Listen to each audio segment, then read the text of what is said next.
hati ini kita di sini. Yang kedua, hati yang sakit. Semua orang pasti pernah terluka.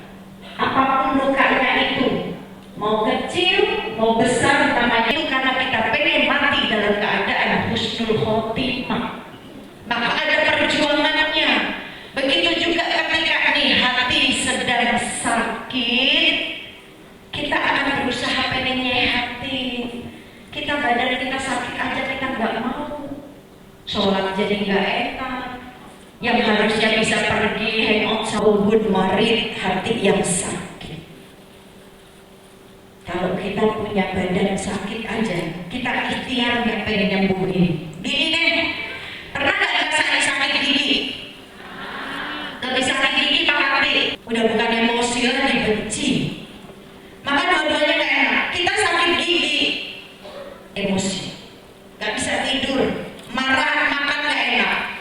Ya, berarti kan ikhtiarnya kita apa kalau sakit gigi? Ini supaya nggak sakit lagi, berarti jalannya harus dicabut lubangnya ini, atau nggak ditambal, atau giginya ini udah propos mau disembuhkan.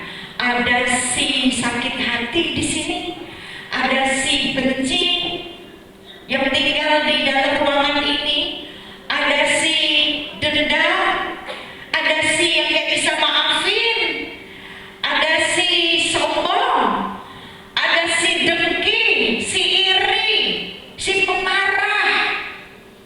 Stadium 4. Kalau urusan medis stadium 4, dokter udah angkat tangan, Bu, tawakal deh. Pasti kita gak bisa tidur tuh, gak nyanyi, ya Allah saya kan masih pengen panjang umur ya Allah. Kau yang maha menyembuhkan ya Allah, sembuhkan ya Allah. Anak saya masih kecil-kecil ya Allah. Saya pengen sampai tua dengan suami saya. Itu ketar-ketir hidupnya kalau dokter udah bilang, Bu udah stadium 4 nih, udah nyebar kemana-mana. Kita cari pengobatan di tempat lain, second opinion kita cari semuanya. Lalu bagaimana dengan ini penyakitnya udah banyak banget kalau di sini? Masa bisa tidur nyenyak? Gak akan bisa. Orang yang punya penyakit hati, imannya sedang gak baik-baik saja. Gak akan tenang dengan keimanannya. Ibadah gak tenang. Kalaupun dia sholat tetap mengerjakan perintah Allah. Tapi ingat, ibadah yang diterima Allah, ibadah yang hatinya selamat, kolbun salim nih, hati yang sehat tadi. Kadang kita ibadah Allahu Akbar, kita sedang menghadap siapa? Allah yang maha kuasa, yang tahu segala hati kita. Terus di situ kita baca, Inni wajjahtu wajhiya lilladzi fataras samawati wal arda hanifan musliman wa ma kana minal musyrikin. Sesungguhnya dan aku hadapkan wajahku kepada Sang Pencipta alam semesta, dan aku berserah diri sesungguhnya aku tidak termasuk orang-orang yang musyrik. Itu artinya Allah cuma senyum. Terus kita tambahin baca, Inna sholati wa nusuki wa mahyaya wa mamati lillahi rabbil alamin. Kata Allah, masa iya? Sesungguhnya sholatku, ibadahku, hidupku, matiku untuk Allah. Allah senyum, masa iya? Cius. Mie apa? Hatimu masih banyak kebencian.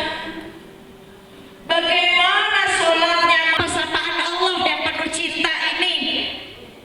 Wahai hambaku, la tahzan, jangan sedih. Menasehati menantunya yaitu Sayyidina Ali, wahai Ali, jaga. Terdengar dari Bogor sampai ke Serang.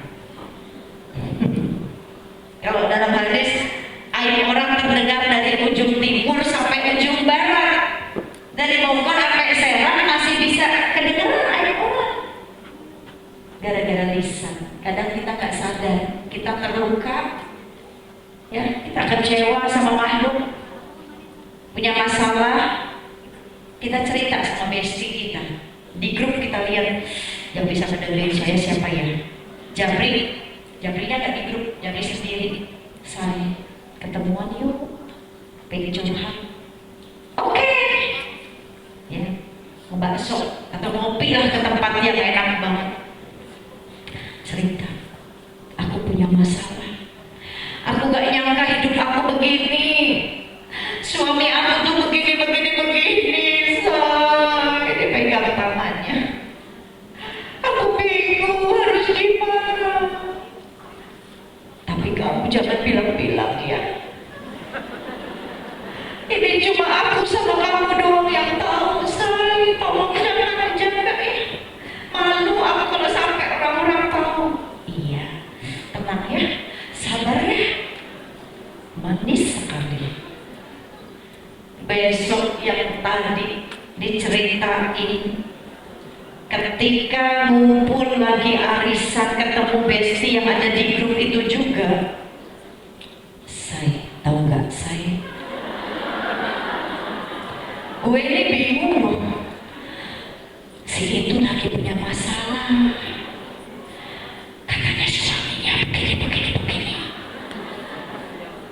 Tapi kamu jangan bilang-bilang ya.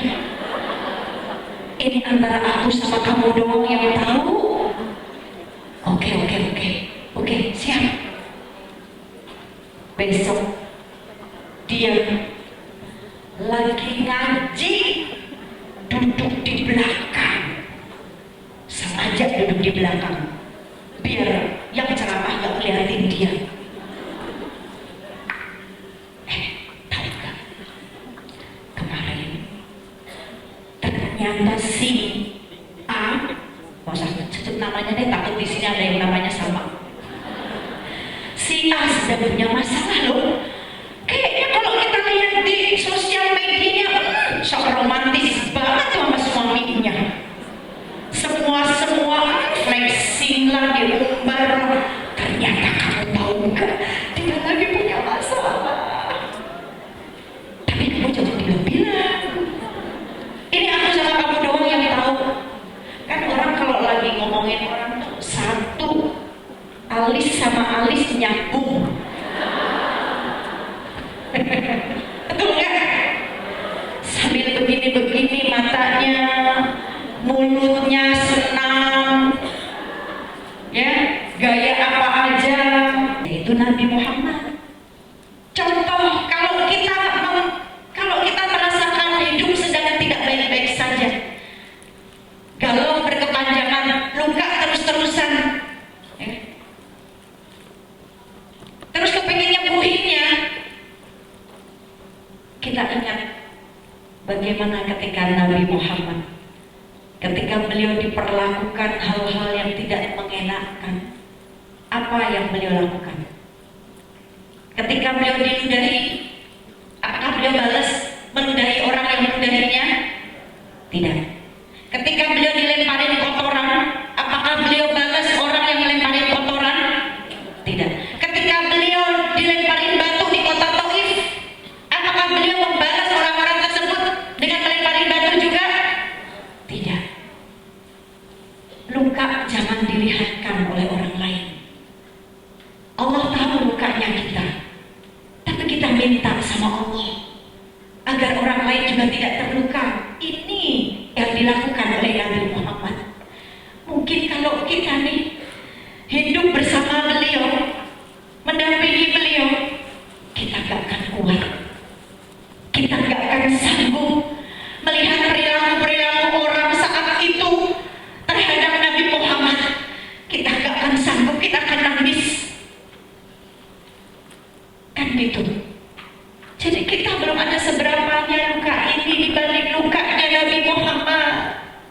Ini masih di bulan Rabiul Awal nih, bulan lahirnya Nabi, bulan lahirnya manusia yang paling dicintai oleh Allah. Kalau kita pengen dicintai oleh Allah, cintai orang yang dicintai Allah, follow orang yang dicintai oleh Allah, supaya Allah cintai kita.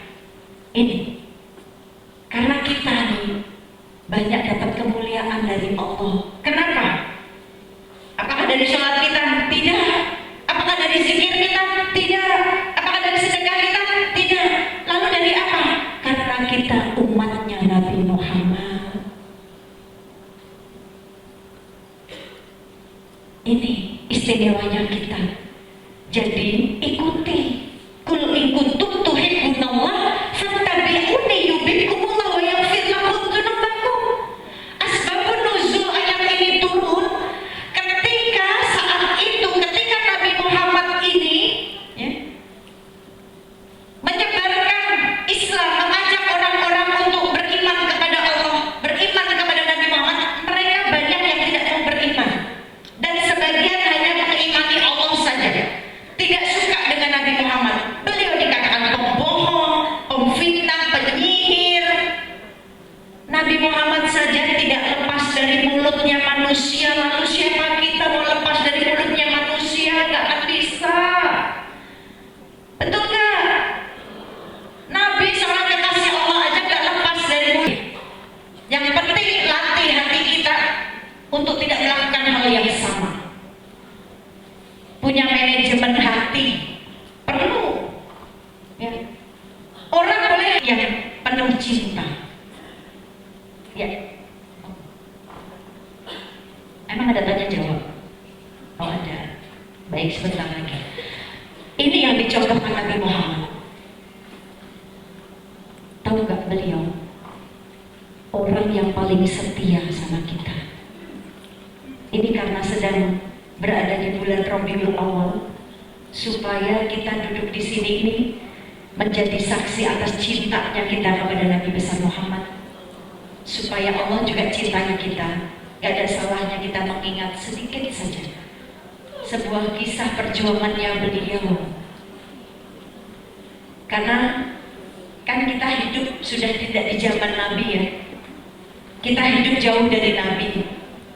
Kita hidup tidak pernah melihat Nabi. Ada di sini yang pernah dimimpikan Rasulullah? Ada? Pernah dimimpikan Rasul? Belum. Kita berarti nggak pernah melihat wajah kekasih kita ya. Tapi kenapa kita percaya?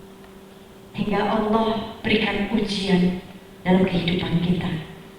Atau mungkin kita pernah melukai hati orang tua kita, membebani mereka, meninggikan suara mereka hingga menghambat ridhonya Allah. Maka Allah kasih ujian, Allah berikan luka itu.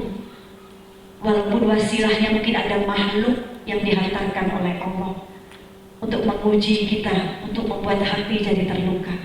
Tapi mungkin itu bisa jadi asbab dari luka orang yang pernah kita lukai, atau mungkin orang tua kita. Yuk hari ini kita istighfar, kita kuatkan, kita katakan pada hati kita, wahai hati, yuk ikutin, wahai hati, coba lagi, wahai hati, tenanglah,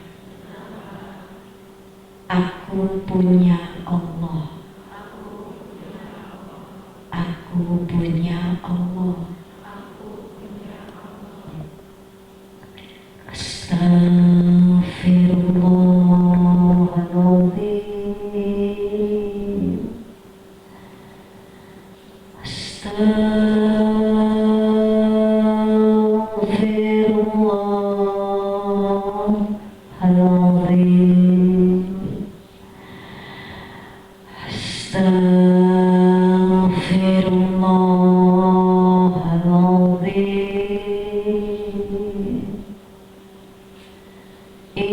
Innallaha ghafurur rahim.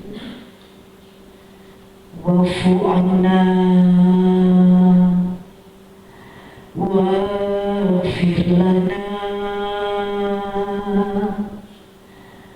warhamna irhamna ya Allah. Yuk kita ambil nafas panjang, kita sebut Allah. Lagi Allah. Lagi Allah. Hasbunallah wa ni'mal wakil. Ni'mal maula wa ni'man nasir. Ya Allah, wahai Zat yang jiwa kami dalam genggaman-Mu, ampuni kami hari ini yang duduk di sini dengan segala kelemahan kami, dengan segala luka yang kami bawa. Kau yang paling tahu seberapa luka di hati kami.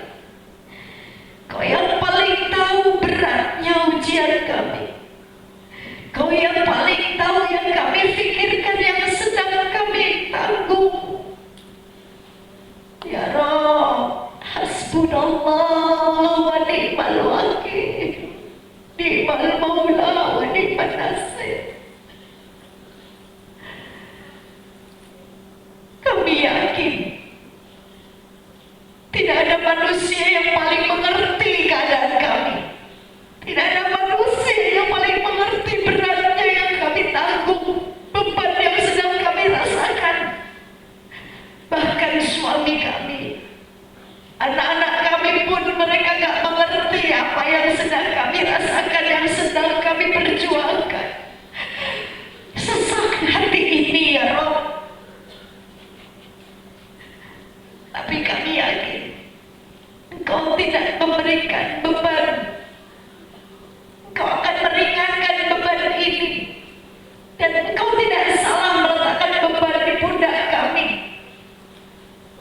Ya Rabb.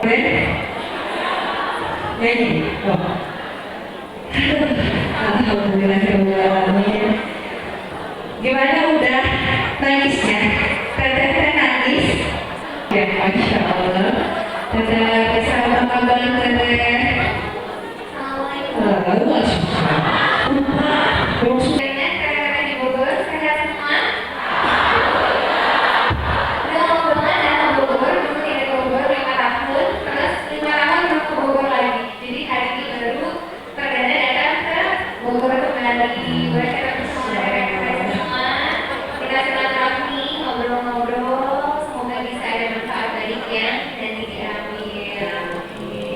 Oke, lalu laksana aja. Nah, sembari kita ngobrol-ngobrol nih kan, ada pertanyaan. Langsung aja nggak nih? Wah, saya dipoto juga nih. Oke, Teh Marisa, apa sih menurut Teteh makna tenang dalam iman menurut kehidupan Teteh? Bismillah. Kalau menurut aku makna tenang itu dalam iman, kita tidak mengejar sesuatu secara berlebihan. Karena ya hanya dunia gitu ya, mau dikejar sampai kapan juga nggak akan ada habisnya. Kita tidak akan pernah merasa puas. Jadi ya ketenangan nggak akan didapat kalau kita terus mengejar sesuatu secara berlebihan. Lalu kita bisa menerima porsi kesedihan dan juga kebahagiaan itu sesuai porsinya masing-masing.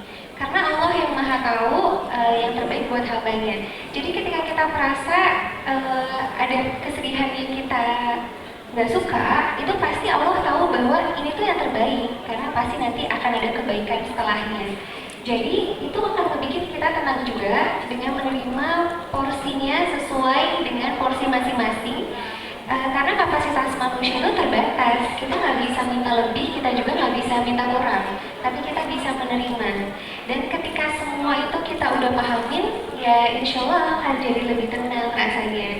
Karena ya nanti kalau kita sudah wafat, yang kita akan bawa itu adalah amal baik, kayak apa yang perlu disombongkan saat ini yang kita punya, Terus sia-sia juga mengejar sesuatu secara berlebihan, karena tetap nanti kalau wafat ya nggak akan dibawa. Kecuali yang kita kejar adalah kebaikan yang akan bisa menjadi bekal kalau kita nanti berpulang. Masya Allah, tuh dengerin Bu ya. Nah, mau uang sebanyak apapun atau Baik, bismillah. Kalau tenang itu adalah mimpi dari seorang perempuan.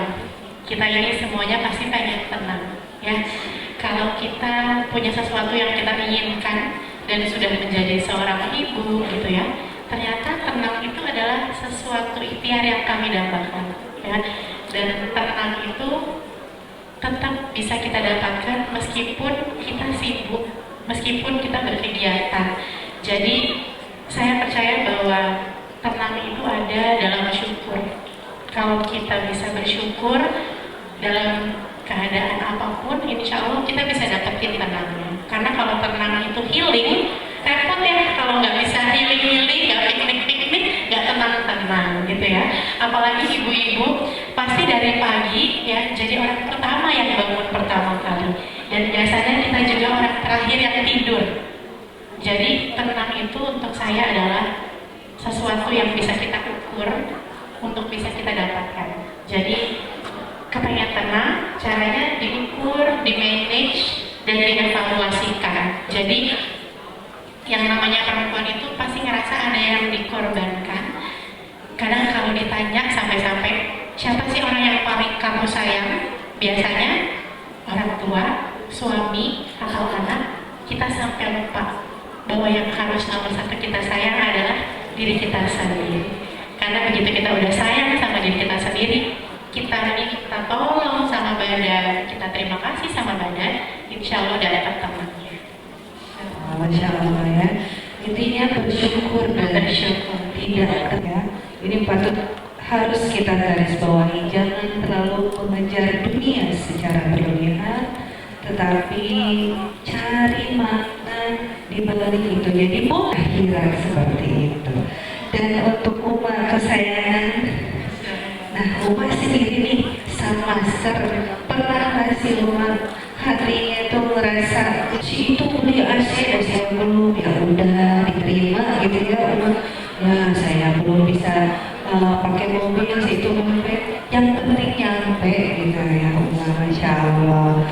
Nah untuk dari sini teh lagi menurut dari si apa sih bedanya damai dan tenang? Kalau damai itu adalah sebuah perasaan yang ada dan kita dapatkan itu kalau kita sudah bisa mendapatkan ketenangan. Jadi itu seperti yang tadi dibilang, kalau kita udah tahu caranya bersyukur dan tidak jatuh berkali-kali dalam ekspektasi. Kita sering banget hancur itu perempuan karena ekspektasi. Jadi damai itu bisa kita dapatkan kalau menurut saya setelah kita sudah bisa tenang dalam mengatur waktu, tenang dalam zikir, tenang dalam beribadah, dan tenang dalam menghadapi ujian-ujian yang kita nggak duga-duga. Karena sering banget kalau kita itu mikirin hasil akhir, justru itu jauh dari kita. Tapi kalau kita fokus sama ikhtiar, justru kadang-kadang Allah kasih segala sesuatunya lebih dari itu. Dan saya percaya di sini nih, ini semuanya sahabat-sahabat solehah yang insya Allah kamu di surga ya. Amin. Sama-sama bareng-bareng, karena surga itu terlalu luas untuk sendirian. Dan surga itu bukan tempatnya kita saling menunjuk, dia nggak bakal bisa masuk surga, dia hidupnya nggak bahagia, itu nggak bisa. Dan juga saya percaya kita semua itu nggak harus nunggu di surga buat bahagia. Tapi kalau kita bisa bersyukur dan tenang, dapat bahagianya kalau di dunia ya, insya Allah. Oke, Masya Allah. Karena waktu sudah beda, saya mengisi. Oke, jadi gimana sih supaya bisa lebih tenang katanya? Intinya dari pertanyaannya gitu ya Bunda ya. Dan yang sebenarnya kita. Namanya siapa saya? Mangga teh. Iya, bismillah. Tadi pertanyaannya gimana ya ya supaya kita bisa merasa tenang? Yang pertama adalah mengatur mindset kita bahwa sebagai manusia kita tidak perlu mengontrol hal yang tidak bisa kita kontrol. Yang tidak bisa kita kontrol itu masalah, perlakuan orang lain terhadap kita, omongan orang lain terhadap kita, terus bagaimana perilaku orang lain terhadap kita, dan nanti bagaimana respon dunia terhadap kita itu tidak bisa kita kontrol. Dan overthinking itu masuk ke dalam bagian sehari-hari manusia. Itu kita pasti wajar, kita punya ketakutan, kita punya overthinking, itu hal yang wajar ya, namanya kita hidup, kita masih punya otak dan juga masih punya hati untuk berpikir dan merasakan gitu sih. Jadi dimulai aja untuk berpikir, tidak akan bisa kita mengontrol sesuatu yang tidak bisa kontrol. Tapi kita bisa mengontrol sesuatu yang bisa kita kontrol, yaitu apa? Kita mulai dari kita berpikir positif. Jadi kalau kita berpikir positif, insya Allah menjalani hari-harinya juga jauh lebih tenang. Terus yang kedua, kita bisa kontrol adalah tindakan kita, bagaimana kita berperilaku, bagaimana kita mau berpikir, bagaimana kita mau menyikapi masalah, itu bisa kita kontrol. Jadi sedikit cerita, dulu waktu awal-awal mau jadi single mom, itu sempat ada kekhawatiran kayak gimana ya nanti hidup sendiri, apakah bisa menghidupi anak, apakah bisa berperan sebagai ayah dan ibu, terus nanti gimana kalau ada apa-apa ya gitu. Ternyata ketika dijalani itu semua alhamdulillah lancar, kayak Allah memberikan rezeki bertubi-tubi. Ketika aku akhirnya ketika berpuasa dan ikhlas, itu Allah malah tolong. Dan saat itu tuh hal yang maksud aku gak bisa terkontrol ya, kekhawatiran itu, tapi ternyata bisa dijalani kok. Karena apa?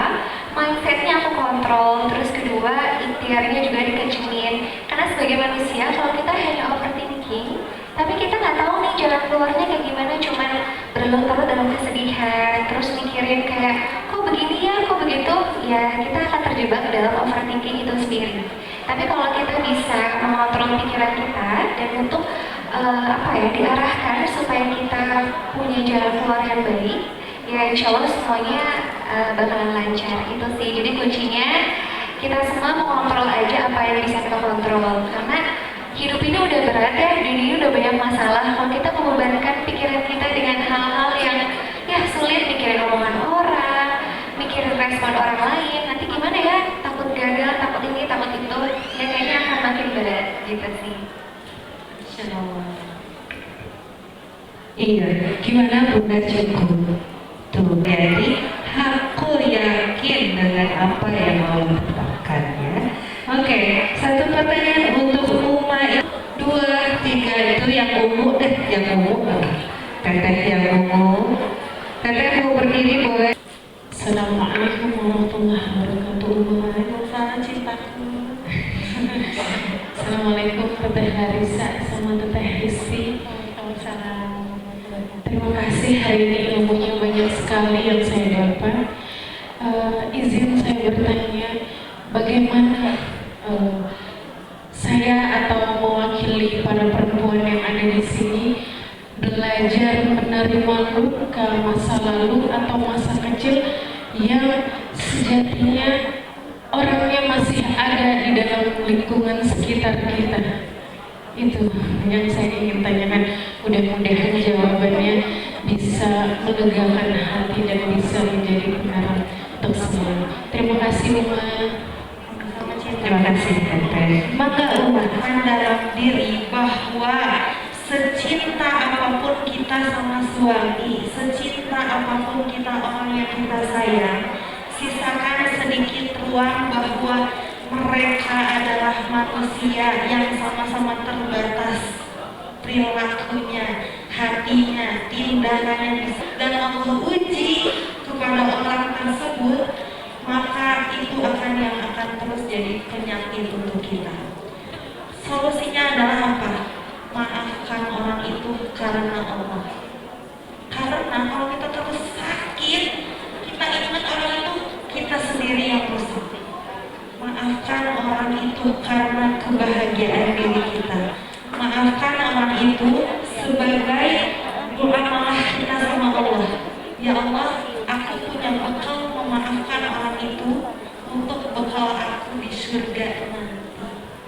Kalau kita tidak memaafkan, kita terus menolak cintaku, kita bertemu sakit, makin terpuruk. Memang sulit sayangku. Mereka juga manusia sayang. Secinta apapun kita sama orang itu, sisakan sedikit ruang bahwa semuanya akan kembali kepada Allah. Sampai cintaku, semoga Allah memudahkan kesembuhan dan lukanya. Amin, amin. Isi kesibukan dengan hal-hal yang positif, kekajian positif, ya. Lalu misalnya senangnya apa nih, merajut, silakan isi dengan itu, ya. Oke, makanan bisa sebelah boleh. Kaliwat bareng besi, sambil main ciciripik lumayan. Begitu. Oke. Kayak film-film yang kita tonton zaman kecil, Cinderella, kita diangkat, dibahagiakan, ya, lalu sangat dicintai, tapi ternyata hidup itu tidak seindah dunia-dunia princess yang ada saat kita kecil. Saya selalu meyakini bahwa tidak ada satu kejadian pun yang terjadi kalau bukan atas kehendak Allah.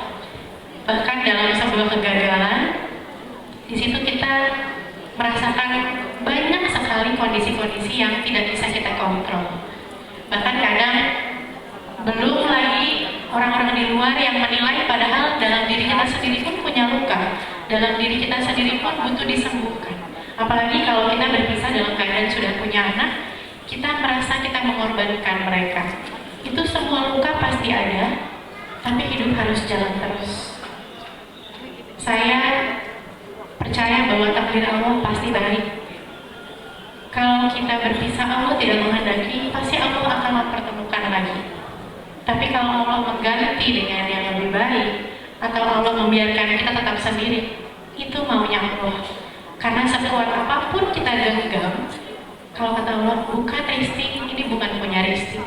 Mau itu pasangan, mau itu sahabat, maka selesai waktunya. Dan kalau saya mengikhlaskan dengan meyakini bahwa peristiwa itu adalah hikmah.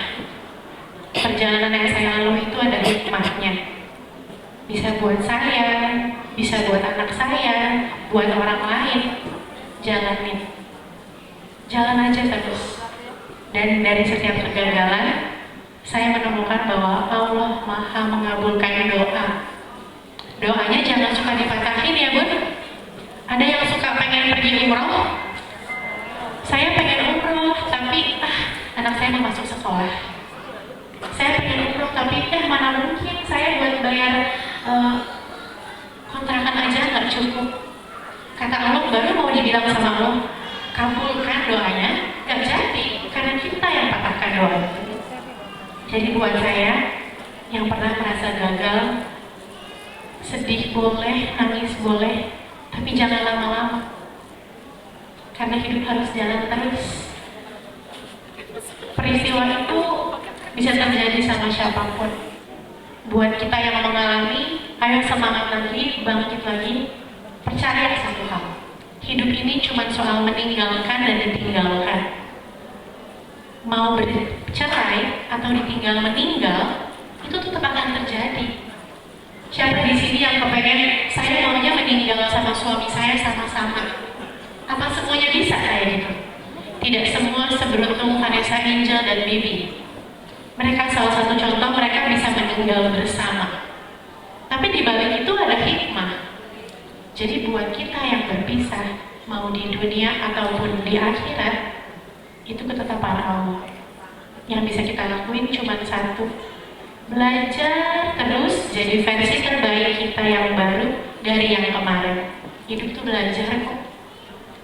Sebelum kita dicabut nyawanya, belajar terus. Dan cari lingkungan orang-orang yang bisa kita percaya. Ada di sini yang pernah kecewa sama sahabat? Banyak? Banyak katanya. Ya. Ada yang kok sekarang udah beda, dulu kita dekat banget, sekarang jauh. Berarti sudah masa kadaluarsanya sudah selesai. Masih marah nggak sama mereka? Kalau saya caranya, alhamdulillah mereka sahabat hikmah. yang sekarang ada namanya sahabat jannah. Jadi dijaga sahabat jannahnya. Dan jadi manusia itu harus amanah. Orang dewasa itu kan nggak bisa musuhan, apalagi ngajak-ngajak. Saya kecewa, terus saya minta kamu semua musuhin ya, soalnya saya nggak suka melihat kamu main sama mereka. Tempat siapa? Nggak boleh. Nggak boleh ya. Kalau memang mereka adalah sebuah ujian, nanti orang lain akan merasakan tanpa perlu kita yang buat. Kalau saya pun percaya Allah itu maha baik. Saya positifnya nggak mau kotorin tangan saya atau mulut saya untuk sebuah yang tidak baik. Karena kadang-kadang saya diam aja, nanti saya dengar berita tertentu, betul? Dan di situ hati-hati, muncul hasad. Ada yang kayak gitu? Kan, pantesan aja sekarang dia hidupnya menderita, karena dia hidup jahat sama saya. Pernah ada yang kayak gitu? Nauzubillah min dzalik, ternyata itu ujian juga buat kita. Karena khawatir kita hasad, senang melihat orang susah, susah melihat orang senang. Jadi saat kita tahu orang yang menyakiti kita atau menzolimi kita sedang dalam keadaan tidak baik, yang pertama diucapkan bukan alhamdulillah, tapi innalillahi wa inna ilaihi raji'un. Semua dari Allah kembali sama Allah, lalu istighfar. Karena bisa jadi itu terjadi sama kita. Semangat terus ya Bun. Buat bunda yang tadi bertanya dalam keadaan berpisah, yakinin kalau kamu berharga. Kita semua wanita yang sangat berharga. Dan coba fokusnya sama yang sayang, jangan sama yang nyakitin. Karena kalau kita fokus sama yang nyakitin, kita nggak produktif lagi. Tapi kalau kita fokus sama yang sayang, insya Allah kamu bisa bangkit lagi. Siapa sih yang sayang terus sama kita? Allah, Rasulullah, orang tua kita, dan anak kita. Sering nggak anak jadi korban gara-gara ibunya sedih? Sering banget nggak anak-anak yang kita rasa anaknya punya kita, jadi bebas mau kita apain aja. Mereka bukan tempat pelampiasan. Ya, jadi fokus mulai sekarang sama yang sayang sama kita. Fokus, jangan fokus sama yang nyakitin, fokus sama masa lalu. Kita nggak produktif. Sementara waktu jalan terus. Tiba-tiba gara-gara kita depresi, stres, kesel, ngedumel, benci, anak udah SMP aja. Kapan SD-nya? Lupa. Tiba-tiba marah, dongkol, mengeluh, anak-anak udah menikah. Gara-gara kita sibuk sama masalah kita sendiri. Jadi coba, buat bunda yang tadi bertanya soal perceraian, Bun, penilaian manusia itu nggak penting. Penilaian Allah itu nomor 1. Saya ini merasakan difitnah dunia sampai sudah bisa bilang alhamdulillah. Bunda tahu bahan bangun rasanya? Saya sampai bisa gini. Kalau tiba-tiba saya lagi nggak ikhtiar cari uang, tapi rezeki saya banyak. Ada apa nih? Nggak taunya di TikTok lagi heboh fitnah tentang saya. Ternyata antara syukur sama ujian itu hal yang berbeda. Jadi saya fokus sama syukurnya, Allah tambah nikmat syukurnya, yang fitnah ya saya lupain, nggak masalah. Karena ini cuma dunia. Jadi kalau bunda lagi ada yang saya diomongin, saya difitnah, saya digibah, sahabat saya nggak amanah, saya cuma curhat, malah jadi berita. Caranya apa? Ini cuma dunia. Allah nggak pernah tidur. Dan ingat satu hal Bun, sesungguhnya mereka yang menzolimi sedang menzolimi diri mereka sendiri. Pertanggungjawaban kita sama manusia itu ada tirai. Kalau mereka jahatin saya balas, saya sama jahatnya. Dan saya nggak mau. Saya mau jadi Risti kesayangan Allah. Ngobrol sama diri, saya kesayangan Allah. Saya penuh syukur. Allah baik banget sama saya. Mau tahu satu buktinya Bu? Saya bisa berangkat haji tanpa bayar 1 rupiah pun. Banyak teman-teman muslim tentang menerima hati yang terluka, apa sih? Ya, menerima hati yang terluka dengan tenang ya.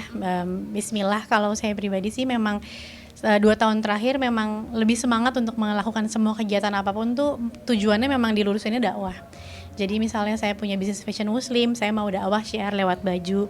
Saya menyanyi, saya mau dakwah lewat lagu, dan sekarang saya juga berdakwah lewat motivasi gitu ya. Kenapa? Karena memang saya sadar banget perempuan itu butuh teman, butuh sahabat. Jadi pendengar dan didengar itu adalah obat buat para perempuan gitu. Rahasia apa nih? Rahasianya apa? Rahasianya mungkin karena akhirnya saya mengikmahi gitu ya. Jadi hikmah dari apa yang terjadi sama kehidupan aku dari mungkin aku berkarir di 2006 sampai dengan sekarang, lika-liku kehidupan pribadi. Akhirnya aku dapat jawaban bahwa Allah kasih aku kayak gini karena aku mampu, dan Allah kasih aku privilege bisa ngobrol sama banyak orang supaya banyak perempuan-perempuan di sana yang juga terluka merasa bahwa dia nggak sendirian, merasa bahwa yang dia rasakan itu juga banyak dirasain perempuan yang lain, dan kita berhak buat bahagia, kita bisa bangkit gitu. Kak, menjadi bahan pembicaraan banyak orang karena kehidupan pribadi. Memotivasi diri sendiri itu seperti apa, kemudian menampis omongan Fitnah, oke. Ternyata saya sadar bahwa klarifikasi itu nggak perlu. Karena ternyata saya cukup penilaian Allah aja. Saya udah berusaha semaksimal mungkin yang saya mampu sebagai hambanya. Dan yang penting buat saya memang kulit bawang terdekat, yaitu keluarga inti saya baik-baik aja, itu cukup. Jadi setiap ada apapun, misalnya fitnah, gibah, berita apapun yang nggak benar, saya nggak pakai emosi. Cara buat saya adalah yang pertama nggak usah dibaca. Karena saya mau fokus sama yang sayang, bukan sama yang nyakitin atau masa lalu gitu ya. Terus yang kedua, saya juga bisa jadi lebih tenang karena ternyata itu pun dirasakan sama Rasulullah dan sahabat-sahabatnya, bahwa ternyata orang-orang yang sayang sama kamu tuh nggak perlu penjelasan kamu, tapi orang yang benci sama kamu, mau kamu berbusa, menangis sampai apapun, ya they still hate you. Jadi saya nggak kasih ruang buat itu gitu. Tapi pernah berpikir nggak sih Kak, atau nangis kayak, ya Allah kok ujiannya kayak gini sih gitu? Pasti pernah, tapi itu dulu banget. Maksudnya kayak kalau kita ngobrolin soal ujian, kenapa sih kok berat banget gitu ya. Sebenarnya kalau ngomongin ujian itu berat, karena memang setiap orang punya ujian porsinya masing-masing dan gak bisa tukeran. Jadi porsi yang diterima sama wanita ini, mungkin saya gak sanggup gitu denger ceritanya. Kok hidupnya kayak gitu ya, kok ujiannya berat ya. Ternyata orang lain yang denger cerita saya pun, kok hidup kamu berat banget. Jadi ternyata semuanya sama aja. Semuanya punya ujian, semua punya syukur, cuman tinggal kitanya tuh mau taruh di mana. Dan kalau saya pilih untuk jadi kesayangan Allah ya, yang jujur sama diri saya sendiri, karena perempuan itu bisa pura-pura bahagia. Saya mau bahagia beneran, saya nggak mau pura-pura senyum, saya mau senyum beneran. Jadi saya belajar jadi orang yang lebih jujur, dan ternyata itu menyenangkan gitu. Versi terbaik seorang Yusti Tagor itu seperti apa sih? Apa ini sudah menjadi versi yang terbaik seorang Yusti Tagor hari ini? Kalau ngomongin versi terbaik, saya nggak bisa menilai diri saya sendiri. Yang bisa nilai kita kan hanya Allah dan orang-orang lain gitu ya. Jadi bebas menilai apa, tapi kalau saya cuma bisa ikhtiar untuk jadi versi yang lebih baik setiap harinya dari saya yang kemarin. Kalau kemarin saya sholatnya masih nunda, sekarang saya kepengennya udah wudu biar tinggal sholat. Pasti nanti ada waktunya lagi keimanan kita turun, saya mau lagi belajar kayak gitu. Saya nggak iri ngeliat orang dengan pencapaiannya selain mereka yang sholat tepat waktu sama mereka yang udah hafal Quran. Itu sih sebenarnya yang bikin kita iri gitu ya. Jadi masih banyak banget yang mesti dilakukan, apalagi saya punya amanah kontrak seumur hidup ya sama anak-anak dari Allah, yang memang itu amanah saya yang memang harus saya lakukan gitu. Karena apapun yang terjadi di hidup saya punya mereka yang butuh saya sampai nanti mereka menemukan cintanya. Jadi saya sekarang fokus sama anak-anak gitu. Betapa sih parentingnya seorang Yusti? Parenting saya parenting sahabat, tapi parenting Islami. Jadi mereka semua ada disiplin. Terus saya selalu bilang saya nggak marah, tapi saya tegas. Saya belajar dalam Islam ada umur-umur di mana anak itu di usia dini menjadi raja, menjadi tawanan, lalu jadi sahabat gitu ya. Saya lagi ngerasain tiga-tiganya nih. Yang satu masih jadi raja, yang satu udah harus jadi tawanan, harus didisiplinkan, dan Arsen yang sudah mulai ABG udah 14 tahun sudah jadi sahabat. Sekarang kita udah ngobrol hati ke hati aja. Udah bisa ngobrol kayak gitu, dan alhamdulillah saya percaya bahwa ibu itu doanya langsung ke langit gitu ya. Jadi doa aja apapun yang saya pengen, sedih saya, senang saya doa sama Allah, dan alhamdulillah saya dapat anak-anak yang alhamdulillah buat versi saya mereka baik, mereka soleh dan soleha, semampunya mereka yang masih tetap terus berjuang, dan apapun yang terjadi ya saya akan selalu bangga dan bahagia jadi orang tua mereka gitu sih. Menjaga komunikasi dengan papanya anak-anak seperti apa? itu semua saya ikhtiarkan. Ada yang memang jadi saudara, kayak sekarang kan sama Rifki saya sahabatan sama Bibi, dimana ke perjanjian ketenangan kami, cara yang saya dapatkan dari perceraian saya sama Rifki adalah saat Rifki sudah punya istri, maka saya tidak lagi ngobrol sama Rifki, saya hanya ngobrol sama Bibi supaya nggak ada kecemburuan, nggak ada salah paham, dan itu jauh lebih tenang, dan alhamdulillah jadi sahabat. Sekarang kita ngobrol santai. Kalau yang lain masih proses, karena memang ya sabar kan butuh waktu ya, untuk berdamai itu butuh waktu, tapi ya ikhtiar aja. Jadi buat saya berdamai sama mereka semua itu goals yang mau saya lakukan, tapi saya menunggu waktu terbaik dari Allah aja gitu. Masya Allah. Kak, aku boleh nanya soal Mas Eng? Mhm. Masih berjalan? Saya sama Kak Aing sampai detik ini masih partner musik. Jadi berita-berita yang ada di luar itu sebenarnya adalah karena kami dibayar menjadi sebuah brand ambassador sebuah brand. Jadi memang selalu beritanya naik kalau kami lagi fashion show, kalau kami lagi jalan, perhatiin deh mereknya itu aja, bajunya ganti-ganti, dan kami selalu nyanyi lagu jinglenya dia. Tapi memang ya namanya juga hidup ya, kita nggak bisa selalu baik di mata orang lain. Jadi kalau saya ya saya berkarya aja, sama Kak Aing ya berkarya aja gitu. Jadi sampai detik ini kami partner lagu, kami satu manajemen, dan semuanya berjalan baik gitu. Nyanyi lagu tadi yang lagu berapa? Itu lagu Sabar Tak Ada Batasnya, itu single lagu pertama saya sama Kak Eng yang Risti Eng itu tahun lalu. Kalau yang tahun ini Baiti Janati, Rumahku Syurgaku gitu. Insya Allah tungguin ya, nanti awal tahun insya Allah kami rilis album, doakan. Gitu. Masih single mom berarti? Single mom. I'm single and very happy. Ya pokoknya doain aja yang terbaik apapun itu. Kalau saya mah yang terbaik buat saya, buat anak-anak, buat kita semuanya gitu. Lebih banyak memilih dan mengambil hikmah. Pasti. Ya, terima kasih.